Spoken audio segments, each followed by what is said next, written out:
So, good evening, everybody.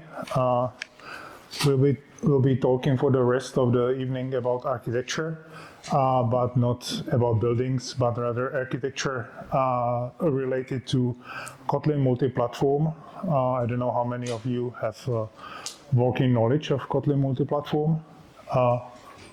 Yeah, some. That's good. For me, what's interesting on this technology, I would say I will mention two things.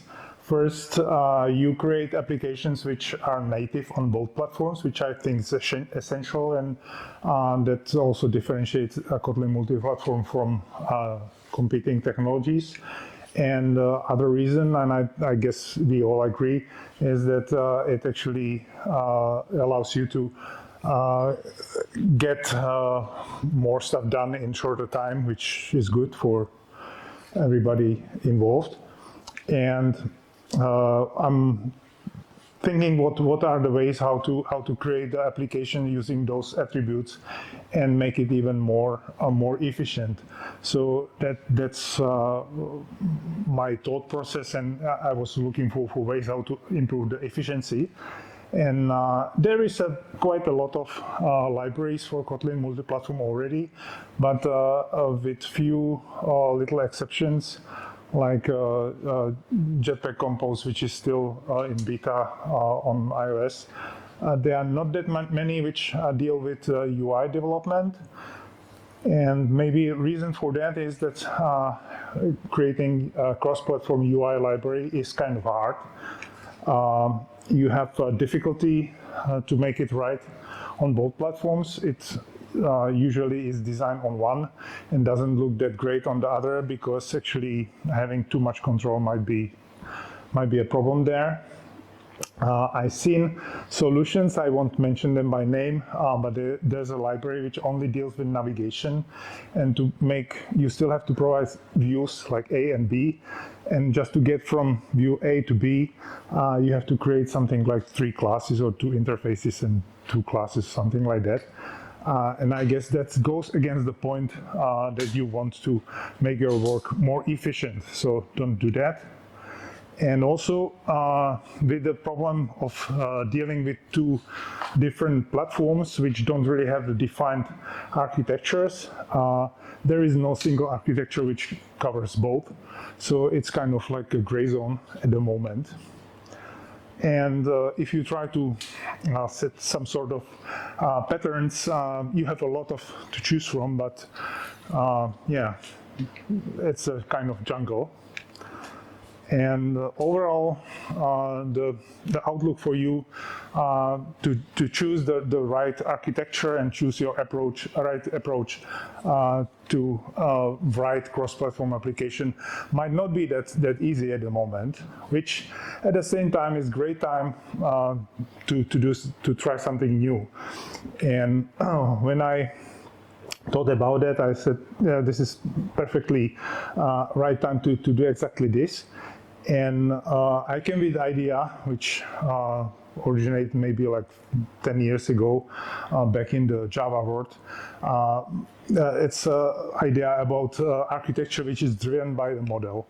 What I mean by that, we have a model of your business, whatever domain, and there is some sort of that.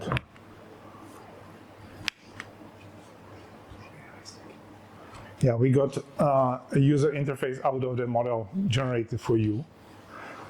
Show you an example. This is what I mean by model. Basic hello world example. We put a little bit of extras around it. One annotation basically to help the whole process. Add more annotations which will help the system, the library, to understand the code better. Another annotation there, and you can have the whole system or whole interface generated for you, and it works You can see the relation between those.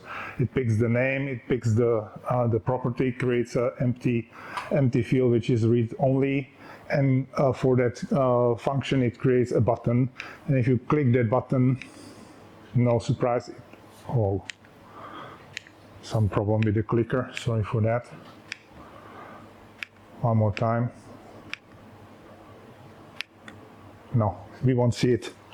But the purpose was that the text was copied into that field. Maybe I go to the manual. So the idea of that library is to generate a default implementation of the UI from the description from your model and give you a means to customize it later. And for generating the code, there is a handy tool which is called Kotlin symbol processing. I don't know how many of you has a chance to use it. Okay, not that many, so I just give you a quick overview. Basically, it's a system which you add to your project by using this single class. The important part there is that environment, which gives you access to two components, which I'll talk about a bit later. And you only have to override single method. Here it gives you a list of those annotated classes, and you can process them further. So that's why I needed that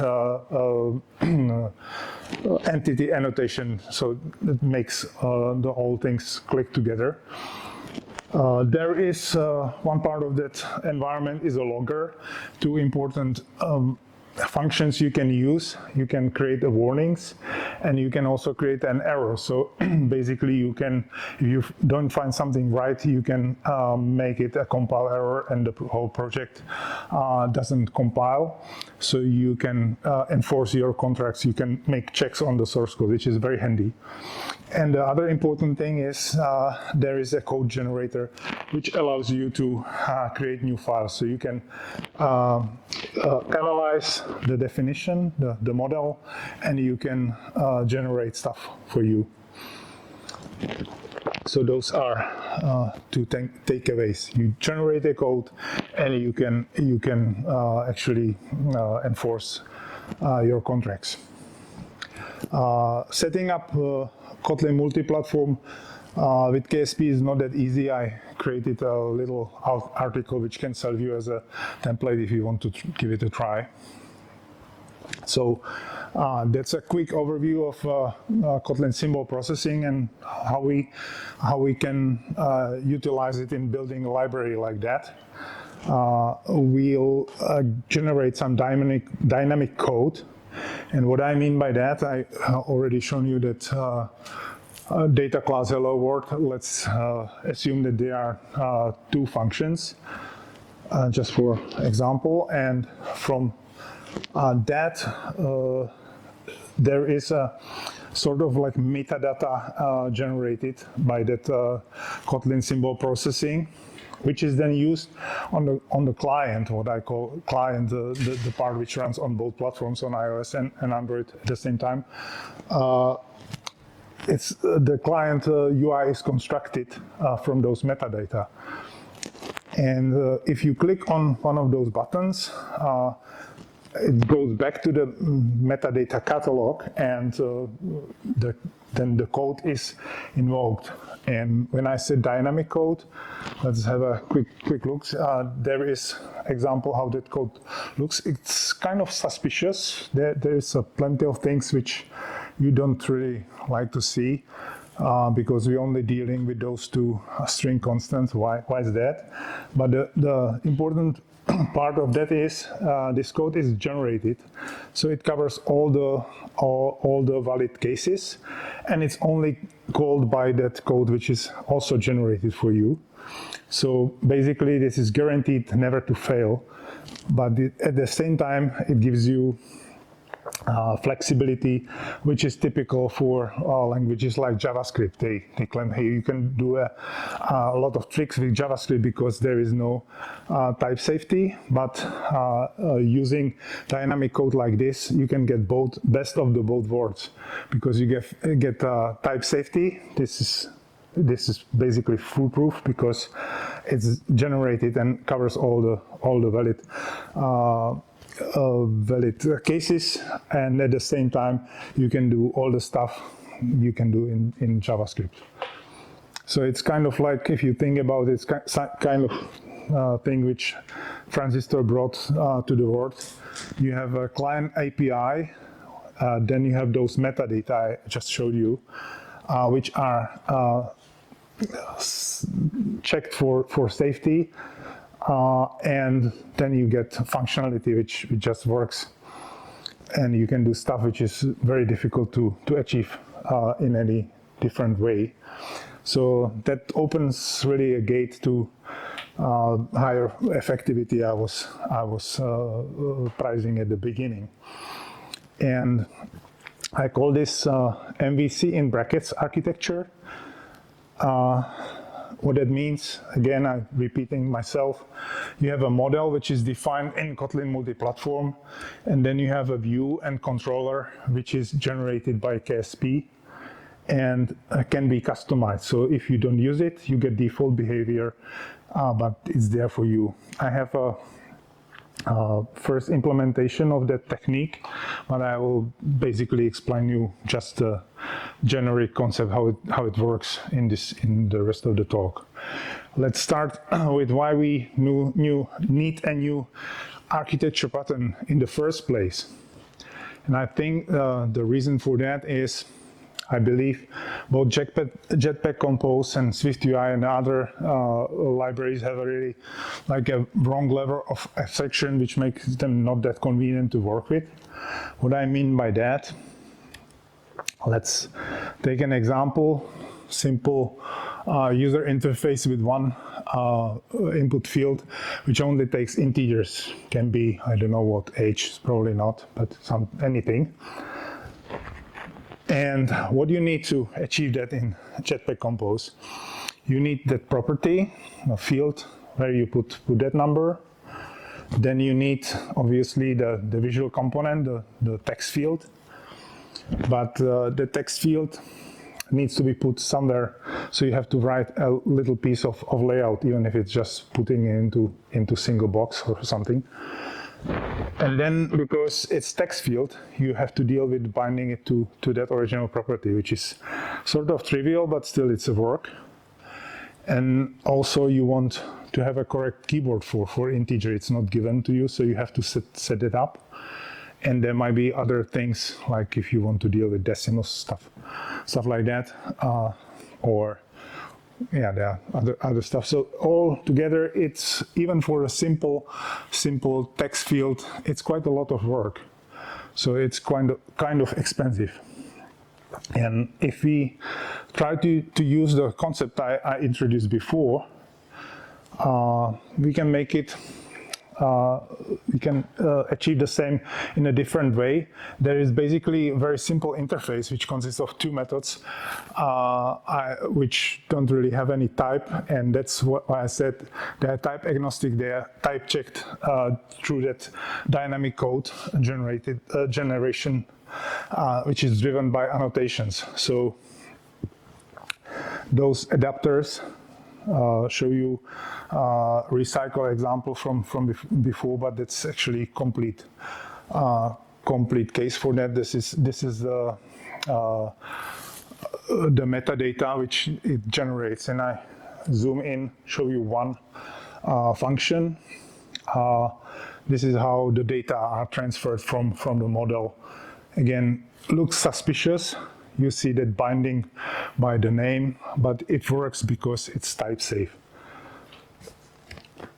And the situation with the same input field for number in case of the UI generated for you.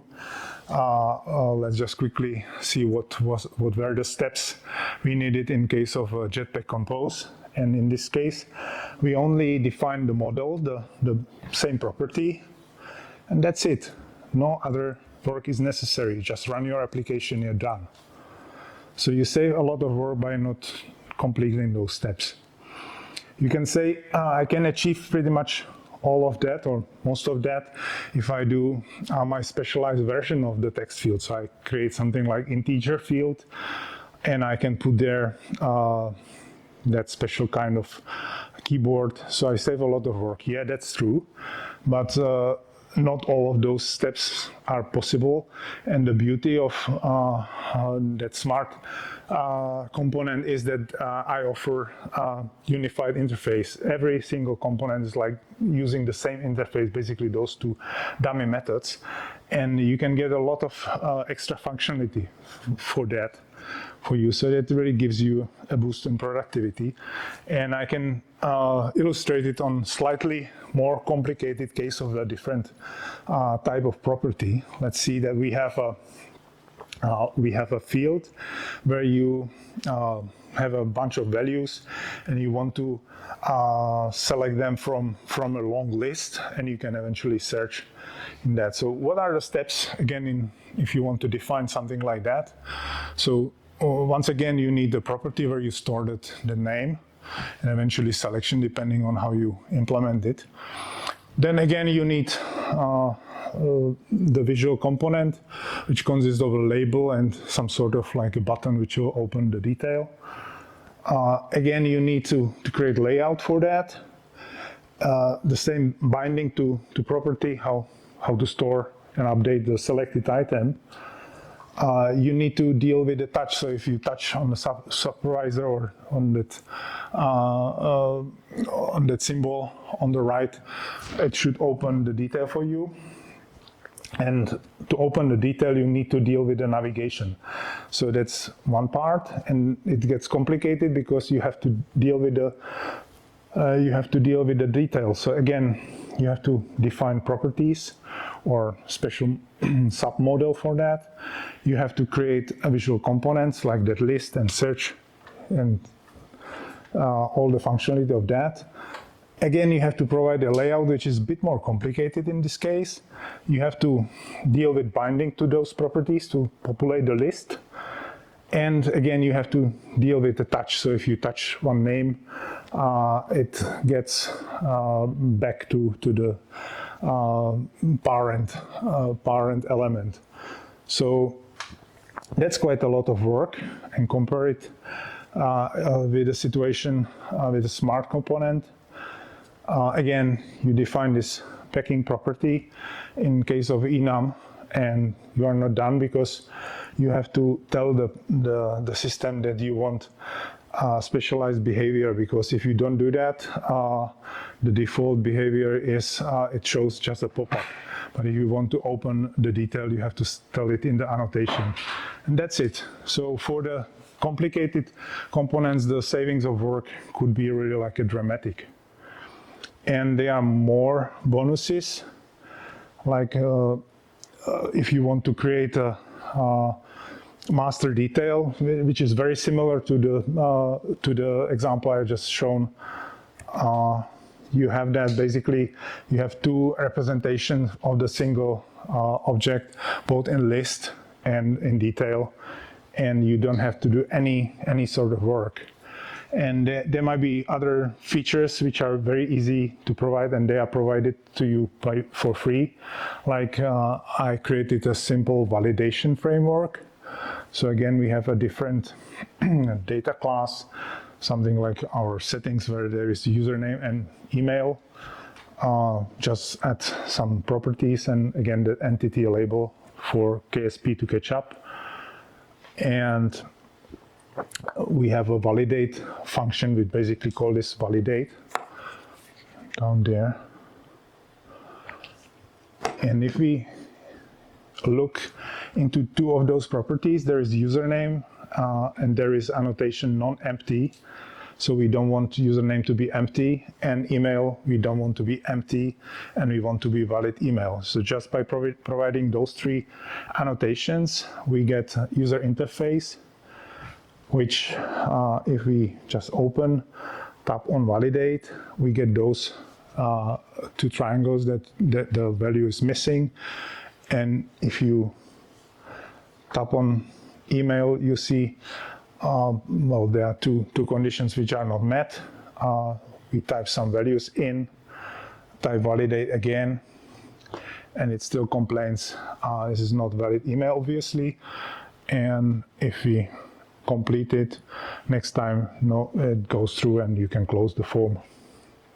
So fairly easy to add powerful validation, which is very easy to use, and you don't have to do anything other than put there those little annotations. There are a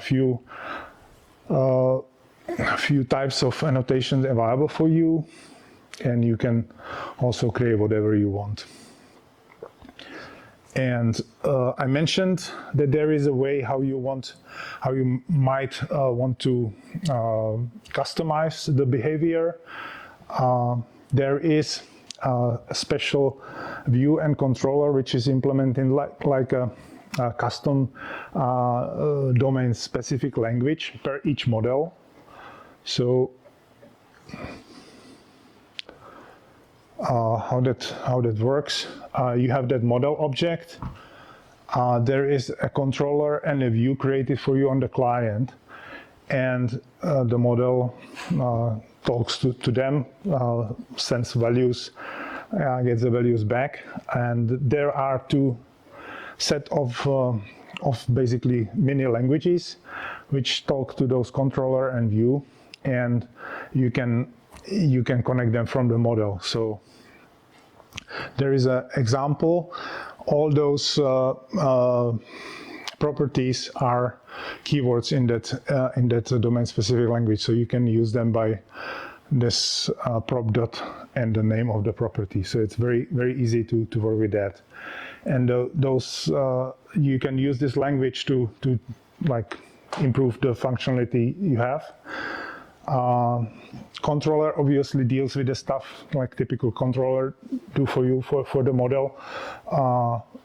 You deal with the life cycle. You can do with stuff inside of your application, and you can deal with stuff outside of the application.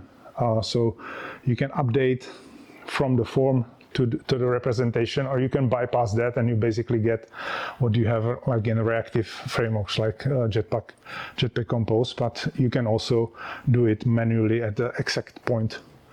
Then there are a bunch of functions, like if you want to at a certain point open the detail from the list, you can do that, or if you want to display alert, you can do that. And you see that you can use either at the first line, you just say which property you want to open, or you can use on the last line, you can use actually the value of that property. So you have a full availability inside of the language. And you can do a bunch of external stuff like open whatever you want in the external browser or share to other applications. And for the view, you can refine how the view looks. By default, you have a form of all properties. You can reorder them, or you can group them together. So that's one option. Or you might want to create your own layout to lay it differently, whatever you want. And you see that there is a bunch of other properties available for you. So you can set background to whatever you want. You can decrease the opacity and other elements.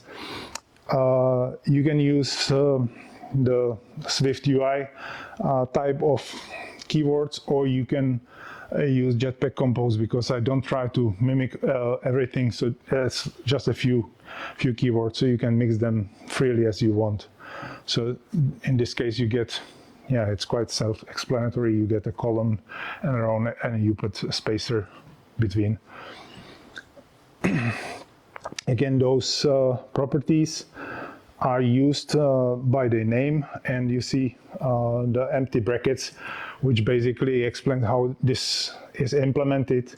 You execute those are like little functions, and the view function by the type gets correct DSL for the correct object, and they are executed in that order. So it builds a tree for the layout in that order. It's quite simple actually.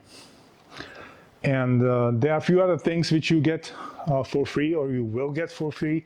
Like you don't have to deal with the orientation changes, but then a similar situation on iOS. There are also a bunch of different classes, like if you are running in a landscape or portrait, or if you have a dynamic type, which makes the layout code quite complicated, and I would like to improve on that.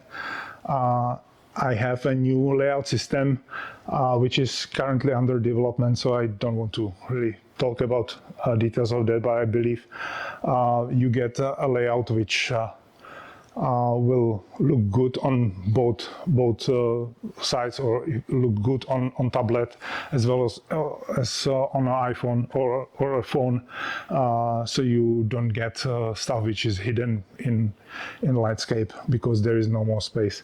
So basically stuff will be checked for you before you run it on the device.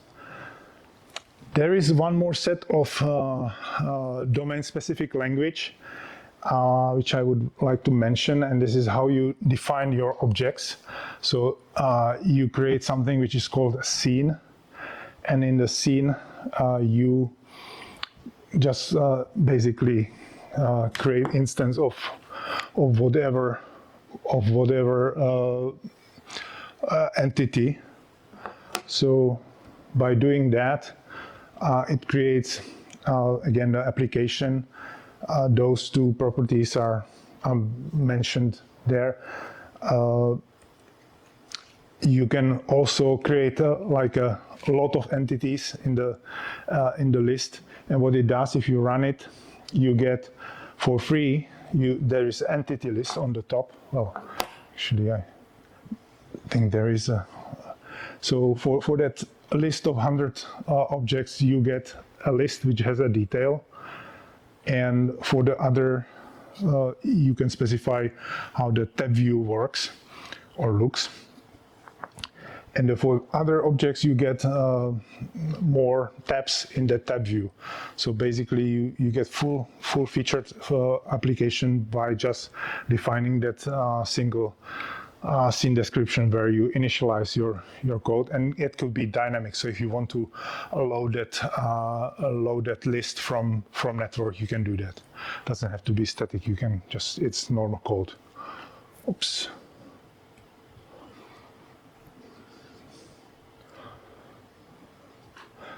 You can also have multiple scenes, and you can switch between those scenes. So you can like build a huge application using that very simple scene DSL. And what that means on the client, basically everything, 100% of the application can be done in Kotlin Multiplatform, and the client, the native part on iOS or on Android is just a single line of code. Well, actually two, because you have to call onCreate from the super view. And all the client code is native Swift UI or views on Android, and you can mix it with whatever you want. If you want to write the half of application using different technology, you can. And I mentioned it before, you can customize how those components are created. So that's just an overview comparison with the other technologies and features you get for free. So that's a link. It's available. If you want to download it, you can. And yeah, that's pretty much I have. Those are my contacts, and I think we have time for questions. Thank you.